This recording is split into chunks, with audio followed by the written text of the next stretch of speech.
Hello everyone. तो last video में हमने कवर किया था episode number 2 and this is episode number 3। तो हम 2 एपिसोड कंप्लीट कर चुके हैं ह्यूमन फिजियोलॉजी के, जिसमें हम लोग बेसिकली हम लोग ने स्टार्ट किया था ह्यूमन फिजियोलॉजी, जो कि हम लोग 2 दिन पहले से स्टार्ट कर चुके हैं। इसका मैंने पूरा प्लानर आपको बता रखा है, कैसे कैसे करना है कम टाइम में एंड सारी चीज़ें वगैरह वगैरह।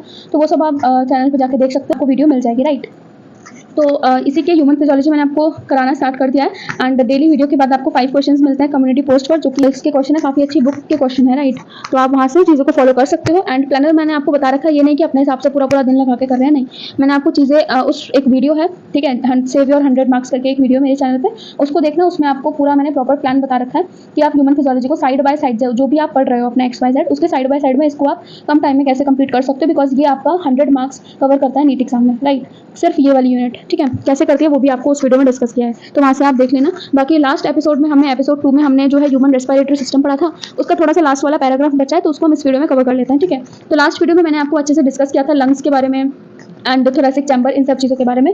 तो यहाँ पे मैं एक बार और डिस्कस कर लेती हूँ कि मैंने आपको बताया था कि ये क्या है, थोरेसिक चैम्बर है एंड यहाँ से हमारे पास ये क्या है, लंग्स है, ठीक है, एक लंग एंड दिस इज दूसरा लंग, ठीक है। कुछ इस तरीके से मैंने आपको समझाया था, दिस इज ठीक है। तो इस तरीके से यहाँ पे लंग्स 2 हैं, ठीक। तो ये क्या था हमारे पास में, लंग्स था and suppose this is thoracic chamber, ठीक है, थोरेसिक चैम्बर। तो एनसीईआरटी की लाइन बोलती है कि जो लंग्स होते हैं वो कहाँ पे सिचुएटेड होते हैं, थोरेसिक चैम्बर में सिचुएटेड होता है, जो कि एक एयर टाइट चैम्बर होता है, ठीक है। क्या होता है, लंग्स जो है इस चैम्बर में हमारे पास सिचुएटेड होता है, अपनी बॉडी पे फील कर सकते हो यार, सिंपल सी चीज़ है, ठीक है।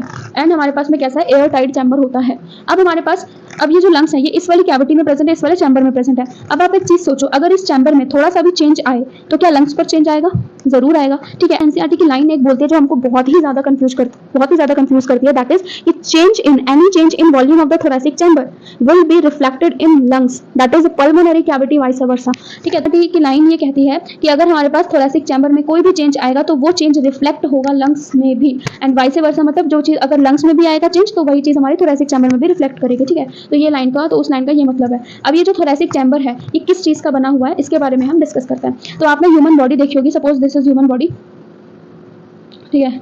ये सपोज ये है हाथ, ये जींस में डले हुए हैं, ऐसा कुछ सोच लो, राइट। तो आपने देखा होगा कि आगे की तरफ ये स्टर्नम प्रेजेंट होता है, ठीक है, आगे की तरफ ये क्या है, स्टर्नम प्रेजेंट है, ऐसे ऐसे रिब्स प्रेजेंट है, सपोज मान लो कि ये रिब्स है हमारे पास, और पीछे की साइड हमारे पास वर्टिब्रल कॉलम्स प्रेजेंट होते हैं, इस तरीके से, रीढ़ की हड्डी जैसे बोलते हैं ना, वैसा कुछ, ठीक है।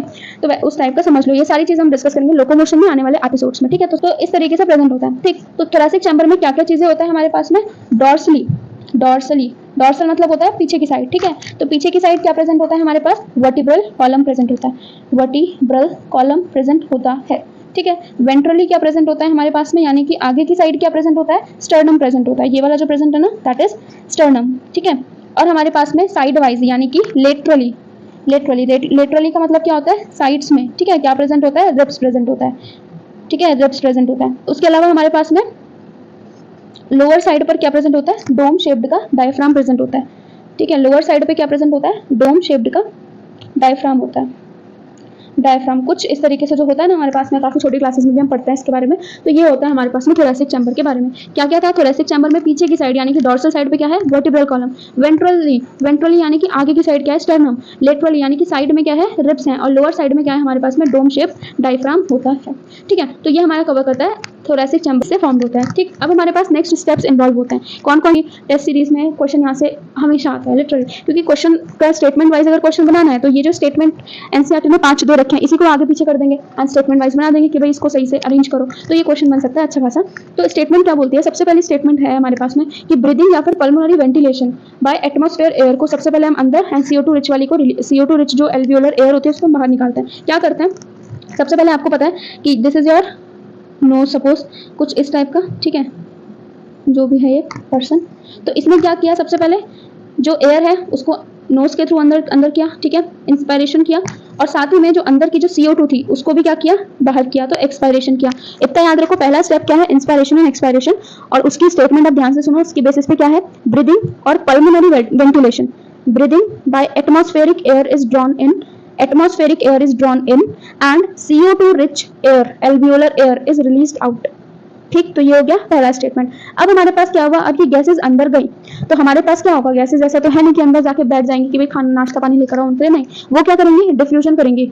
ठीक है, डिफ्यूजन होगा गैसेस का। तो क्या होगा हमारे पास, यहाँ पे क्या प्रेजेंट थी, हमारे पास बहुत सारी एल्वुलाई थी। एल्वुलाई कैसी होती हैं, थिन, इरेगुलर एंड वेस्कुलराइज्ड। ठीक है, जो मैं आपको पढ़ा चुकी हूँ। तो यहाँ से क्या जाएगा, गैसेस जाएंगे और ये क्या करेगी, एल्वुलाई में हमारे पास में डिफ्यूजन करेगी। किसकी डिफ्यूजन होगी, एल्वियोलर मेम्ब्रेन के अक्रॉस में ऑक्सीजन एंड CO2 की क्या होगी, हमारे पास में डिफ्यूजन होगी। अब हमारे पास जो ये गैसेज हैं ये क्या होंगी, ब्लड के थ्रू ट्रांसपोर्ट करेंगी। ठीक, ये क्या करेंगी, ब्लड के थ्रू जो है ट्रांसपोर्ट करेंगी। अब पहले यहाँ थी, अब यहाँ से यहाँ पर आई, अब यहाँ से क्या किया, ब्लड के थ्रू इन्होंने ट्रांसपोर्ट किया। अब क्या होगा हमारे पास में, ब्लड और टिश्यू के बीच में ऑक्सीजन एंड कार्बन डाइऑक्साइड का क्या होगा, डिफ्यूजन होगा। ठीक है, टिश्यू और ब्लड के बीच में डिफ्यूजन होगा। उसके बाद हमारे पास ये कहाँ जाएंगे, सेल के पास जाएंगे। तो सेल्स को क्या मिलेगा, सेल को हमारे पास ऑक्सीजन, और सेल से क्या लेके जाएंगे वापस हमारे पास कार्बन डाइऑक्साइड। दोबारा से एल्वियोलाई के पास आएंगे, दोबारा से एक्सचेंज होगा, O2 अंदर जाएगा और CO2 एक्सपेल आउट होगा। तो इस तरीके से हमारे पास ये प्रोसेस होता है। कि कौन कौन सा प्रोसेस होता है, सबसे पहला ब्रीदिंग में क्या क्या हो रहा है, एयर इन एंड आउट। ठीक है, सेकंड हमारे पास में क्या हो रहा है, डिफ्यूजन हो रहा है अक्रॉस, डिफ्यूजन ऑफ गैसेस। ठीक है, O2 एंड CO2 का अक्रॉस द एल्वियोलर मेम्ब्रेन। फिर तीसरा क्या हो रहा है, ट्रांसपोर्ट हो रहा है गैसेस का by the blood. And fourth क्या हो रहा है, डिफ्यूजन हो रहा है ऑक्सीजन एंड कार्बन डाइऑक्साइड का between blood and tissues. And फिर फिफ्थ क्या हो रहा है, अब हमारे पास टिश्यूज तक पहुंच चुका है, तो अब हमारे पास कहाँ जाएगा, सेल के पास जाएगा, क्योंकि सेल से ही मिलकर क्या बनता है, टिश्यू बनता है। तो मेन चीज बड़े वाले को मिल गई, अब उनके जो छोटे छोटे पार्ट्स हैं उनको जो है ये ऑक्सीजन मिलना है, तो सेल्स को मिलना है, तो सेल को क्या मिलेगा, ऑक्सीजन मिलेगा।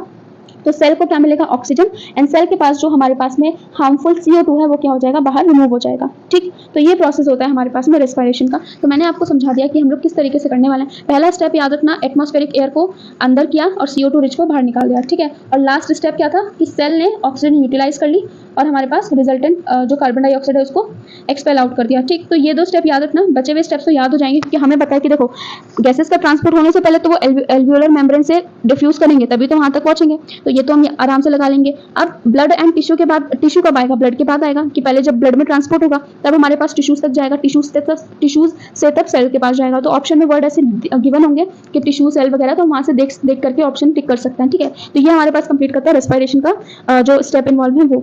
ठीक, तो यहाँ पे हमारा जो बचा हुआ टॉपिक था वो कवर होता है। अब हम लोग स्टार्ट करने वाले हैं मैकेनिज्म ऑफ ब्रीदिंग, जो कि हम नेक्स्ट एपिसोड में कंप्लीट करने वाले हैं। राइट, अब इस वीडियो को तुरंत देखने के बाद आपको क्या करना है, 5 क्वेश्चंस जो आएंगे, इस सिर्फ जितना पढ़ाया है ना मैंने, इस टॉपिक के ऊपर बेस्ड होंगे 5 क्वेश्चन। ठीक है, आपको अच्छे से देख के करना है। आप ये टॉपिक समझ लो, उसके बाद उन 5 क्वेश्चंस को लगाओ, डू दैट क्वेश्चंस, एंड अच्छे से आपको हो जाएगा कंप्लीट ह्यूमन फिजियोलॉजी भी अच्छे से नीट 2026 के लिए प्रॉपर्ली। राइट, एंड अगर आप स्कूल के लिए भी पढ़ो 11th क्लास के लिए, तो that is more than sufficient. ठीक है, टिल द एंड। एंड उसी के साथ आप चैनल पे और भी देख सकते हो, वीडियोस बायोलॉजी की पड़ी हुई हैं एंड स्ट्रेटजी वीडियोस वगैरह भी हैं, अगर आप देखना चाहो तो देख सकते हो बायोलॉजी का किस तरीके से करें एंड वो सारी चीजें। तो चैनल सब्सक्राइब कर लेना for those videos and for upcoming episodes as well. Right, thank you so much everyone for watching till the end, follow for more.